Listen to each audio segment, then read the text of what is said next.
to do a little bit of a fun combo. We're going to do a Petite Allegro.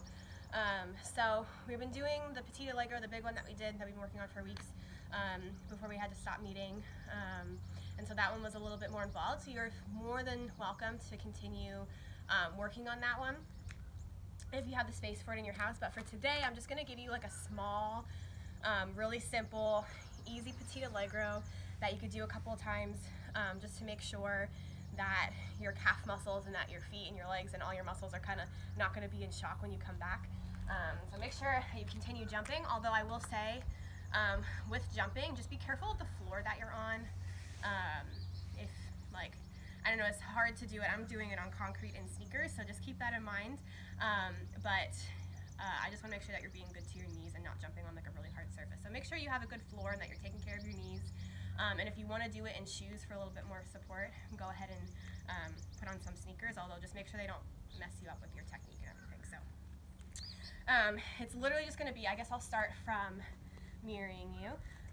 You're just going to do glissade, jeté, glissade, jeté, glissade, assemblée, changement, changement, sous-sous, and then you go to the other side. And then to the left, glissade, jeté, glissade, jeté, glissade, assemblée, changement, changement, sous-sous. So you could do that right, left, as many times as you'd like.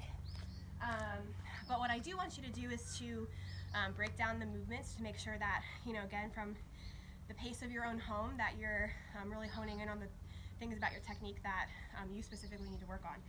So some of the things that happen in our Petite Allegro is not getting to fifth position. That's something that I've noticed a lot. So sometimes when we're doing our Grand Allegro, especially like before our jetés or saut de chaise, or your Grand jetés, we do a glissade that kind of crosses over like this, which is fine, but when we're doing Petite Allegro, you want to make sure that you're really hitting that fifth position. So from fifth position, a glissade starts in fifth and it ends in fifth, yeah? So you want to make sure you're hitting that fifth. So even if you want to slow that down and just work on glissade to fifth, and then jeté, making sure that that back coupé is connected. We don't want to jeté like this. This isn't a thing, right? We want to make sure that's connected.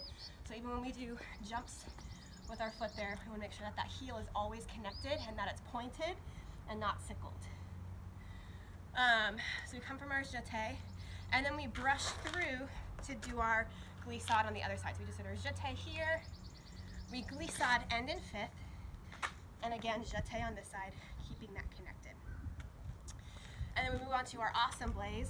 So again, glissade ending in fifth.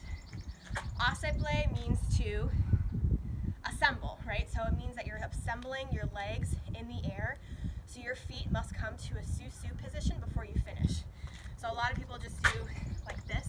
We don't want to just land in fifth. We want to get to fifth before we land. So you have to jump high enough to let those feet assemble in the air and then end in a fifth position. And then our changements, those are usually pretty good, making sure that we're fully pointed in the air and land in fifth in a plie with our knees going over our toes. And then we jump up to a sous-sous before we start the other side.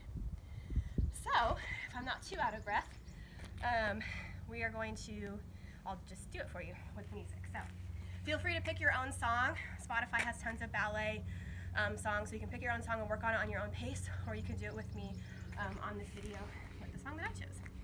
All right, Katie, go ahead.